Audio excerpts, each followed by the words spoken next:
You're listening to Good Fit, Poor Fit, a podcast that explores the interaction between people, design, and activity. Good Fit, Poor Fit is part of the Universal Design Project, a nonprofit organization with a vision for every community across the USA to have a surplus of homes and opportunities for social participation that are universally and financially accessible. Learn more at universaldesign.org. Welcome to another episode of Good Fit, Poor Fit. Today's episode was inspired by an idea that popped into my brain while washing dishes, and it actually didn't have anything to do with dishes. Isn't it funny how things like that happen? We once went to a conference, and one of the presenters mentioned that when it is done well, universal design is invisible. The idea behind this statement is that the design works for many and isn't automatically seen as something specialized for the disability community. So, when things work, the design becomes invisible because it doesn't get in our way. Things not universally designed have glaring barriers that quickly become apparent or visible because they don't work well. That is so true. That's actually one of my favorite things to tell people when they ask about universal design, that if implemented correctly, universal design just works for everyone. Something that's truly made using the principles of universal design will be comfortable, intuitive, simple, and flexible for diverse users. So if that's a success, you should be able to do what you need to do with that object or in that space with absolutely no trouble at all. Exactly. And along that same train of thought, we might not always think about different ways to use products or why things are designed the way they are, since we typically do things the same way. That is, until we experience a change in function and have to do something different than our norm. Think about the zipper. If you have great finger function, pinching onto that flat little zipper pull and pulling it up and down is no big deal. But what if your fingers were paralyzed or you had arthritis? Doing this task just got 10 times harder. But what if that zipper pull had a loop on it where you could get your finger through that loop to pull the zipper? That's a game changer and is something we see a lot on clothing these days. It benefits a lot of people, even little kids who are learning to zip things for the first time. Yeah, that's a good example of a taken for granted universal design. Yeah, so that got me thinking about other products and design elements that people see as commonplace, but that actually do provide universal accessibility. Things we may see or use every day that have elements that really do benefit a wide variety of people. So, today I thought it may be interesting to discuss a few examples of design, technology, or products that we may see without even realizing the wide reaching benefits. This could also spur on some creativity in the way things are designed without glaring barriers. Yeah, I think we can learn a lot from these types of products and features that we've already become familiar with, and they make our environments work better for everyone. So, what's the first thing that comes to mind for you here, Sarah? Well, my first example is steps. I know you probably are all like, well, of course, not having steps is universally accessible. That's an easy one. But let me explain with another example. When we first started our consulting business in 2012, we created an ebook called Universal Design Simplified. And one of the ideas I talked about was that roads don't have steps in them because cars can't drive over steps. We all have come to expect that when we drive through town, we won't encounter any steps in the road. The path tends to roll up and down hills, and bridges are made to make sure our cars don't experience any barriers and create an unsafe situation. We've all come to accept this for grocery stores or big box stores that require carts as well. Wouldn't it be odd if Target had a big step to jump over with your cart just to get your purchases out the door? Yet, steps, curbs, and other sharp elevation changes still tend to pop up in lots of places. These can limit those who use mobility equipment, have difficulty with their balance, maybe trouble with their vision, or people pushing stroller or luggage. It's interesting that no steps is commonplace for rolling cars, but not so much for rolling people or things. I had absolutely never thought of it like that until you said it. And there are all kinds of ways to deal with necessary changes of elevation, like sloping streets or in the non vehicular equivalent ramps. And in the case of homes, of course, the most direct and cheap way to cross from one level to another is with steps.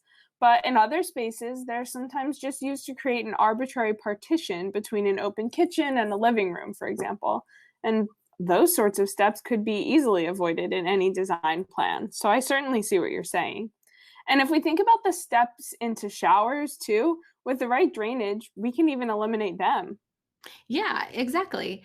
I know steps are definitely the norm, and people expect to see them in front of homes, but they definitely aren't an accessible design element.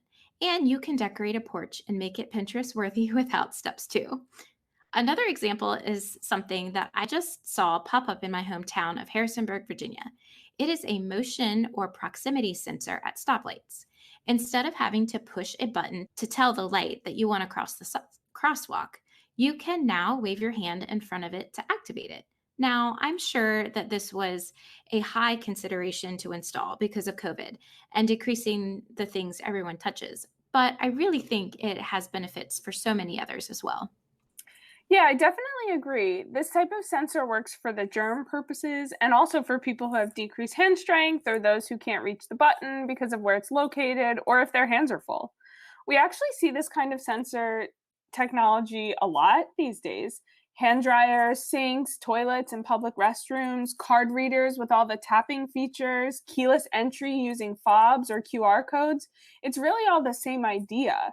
What I like about it is that it taps into the universal design trait of tolerance for error. So you don't have to wave by a precise location. As long as your motion is in the general area for the sensor to pick it up, you'll trigger the action that you want. And this is part of why it works for so many people. It's pretty smart technology, like you shared, and it's used in so many other applications. The tolerance for error is such a great point in this, too. I know many people that struggle to get that key into a keyhole, and it may be because of their decreased dexterity, strength, or even difficulty with trimmers. And not having to struggle with those fine motor tasks gives them more independence and allows them to not have to be so accurate in making something work. Yeah, exactly. And talking about invisible universal design actually reminds me of a parking garage near my old apartment. The parking garage was in Center City, Philadelphia, near a number of tourist destinations and also a really big hospital. So it was the kind of place where many people who were not familiar with the area would park. And in this garage, the floors were labeled with a color, a number, an image, and a Philly themed word. And I think there was also a quote too. When I say it like that, it sounds borderline aggressive with the labeling, but I would actually argue that it's pretty universal. People who speak any language could remember the color or number corresponding to their spot. Children who can't even read could remember where they parked based on a picture. People who are tourists in Philly could remember the Philly themed word or quote and also learn a little something in the process. And this actually reminds me a lot of a sign system that one of our Good Fit Poor Fit guests, Denise Levin, told us about in a hotel that she recently worked on. And if you didn't catch that episode, it's a highly recommended one. We'll link it in the show notes. As you were explaining this, I was thinking about this episode from Denise. So I am super excited that you mentioned that episode too. So we've discussed a few everyday UD applications in the community. But Rebecca, I bet there are a few within the home that people may not have considered. Yes, absolutely. One piece of invisible universal design might very well be hiding in many of your kitchen drawers, listeners. No, I don't mean those old spatulas that you haven't used in a decade but haven't gotten around to throwing out. What I mean are the uber popular OXO kitchen utensils. You know, the ones you see in Bed Bath and Beyond with the chunky black handles that still somehow manage to look sleek. Again, see the show notes for some images if I've completely lost you. But anyway, this company actually calls the handles on their products good grip handles because they're soft, non slip, and easy to hold on to. Interestingly enough, the founder designed these intentionally when his wife began to struggle to use a peeler due to arthritis. He saw that there was absolutely no reason for her kitchen utensils to hurt her hands. And you know what? He's right. The mindset with which he approached this kitchen challenge is the exact mindset of a universal design thinker. He saw a barrier, the unwieldy peeler for his wife's arthritic hands, and asked, how could this work better? And his design is now rather ubiquitous, with its soft, wide handles and ridging to indicate where you should place your fingers. It really works great for a wide variety of people and also looks aesthetically pleasing. I love, love, love the OXO products. In fact, we put many of these on our wedding registry about 12 years ago. To speak to their durability, we still have most of them today, and they're great when a toddler wants to help stir with a big OXO spoon in the OXO bowl with rubber on the bottom so the bowl doesn't go sliding around the counter. So it's really great for all ages and stages. Another idea to go off the OXO products with the grippy built up handles, product comes to my mind. Think about sports equipment. Bats, tennis rackets, golf clubs, bike handles, and more have rubber built up handles to easily and comfortably, plus skillfully, play a sport. Tools like hammers, pliers, and drills can have larger handles with rubber to accurately complete tasks too. We see thicker handles on coffee mugs and our water bottles. My daughter's forks and spoons even have built up grippy handles. Phone cases are even being made with rubber material because we all have a tendency to have slippery fingers and drop our phones. I'm sure you could think of more, but you get the idea. This design of larger grippy handles are definitely in widespread use. Yeah, all good points. I actually think those little knobs that people put on the back of their phones too help them grip it. And that's a really good example of universal design because it can help anybody be able to grip their phone, even if they can't hold it tightly. They can still wrap their fingers around that little grippy piece. And it serves another function of being a stand to prop your phone on when you're laying it on the table. So I think there's actually a lot in the way of gripping things and things of that nature that work well for a lot of people and can be really flexible. Another invisible universal design product that I went bananas over a few months ago is the new Nike hands free sneaker. My brother and one of my best friends sent this to me because they knew it would speak to me as a universal design advocate and an athlete. If you haven't seen this, I'll share a video in the show notes so you can watch how awesome these are. Essentially, the sneaker can be slid on without requiring a person to bend down, deal with that pesky tongue, or hold the heel in place, or even tie.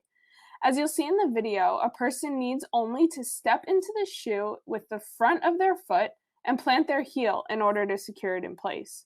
To take off the shoe, the person can either use their other foot or any other tool to hold down the heel and pop it right back out. When this came out, people went wild. People were saying that Nike had completely redesigned the sneaker, and I honestly agree. This creative design will work for so many people. Let's face it, no one really likes having to bend down and tie their shoes. And with these guys, we won't have to. This will be great for on the go types who never end up untying their sneakers anyway, kids who can't tie the laces yet, people who've had hip replacements and can't bend down, or even those with arthritis for whom putting on sneakers has become a chore. This is such a great example of universal design. I saw a similar product being marketed to pregnant women who were struggling to put on their shoes and couldn't reach their feet. And they could just easily slide their foot into the shoe and go on with their day. So, a lot of benefit for a lot of people. Before we wrap up, I also wanted to circle back to that zipper example I shared earlier that really goes along with your shoe example, too. Back in 2013 or 14, I saw where an OT named Nancy Peters helped promote and invent this magnetic zipper that allows people to zip up their jacket one handed.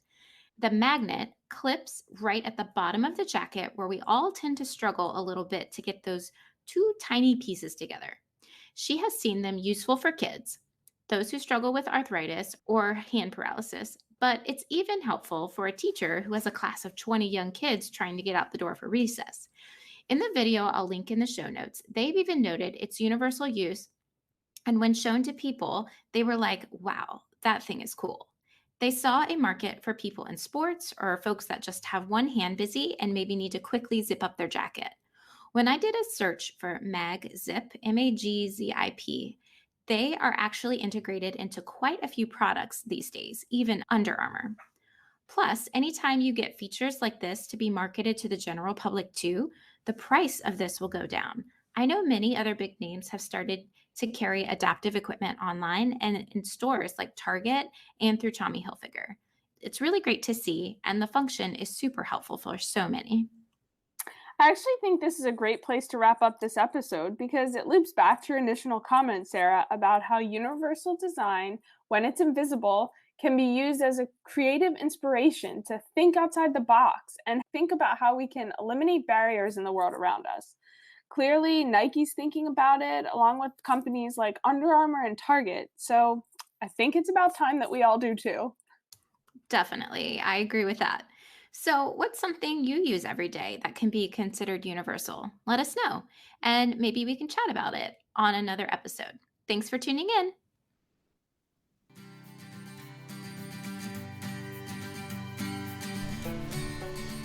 Thanks for listening to Good Fit, Poor Fit. I'm your host, Sarah Pruitt, Program Director and Occupational Therapist at the Universal Design Project. Learn more about our work at universaldesign.org and find more episodes and links to subscribe at goodfitpoorfit.com. If you have questions or topics you'd like to discuss, email us at podcast@universaldesign.org. Thanks for fitting us into your day.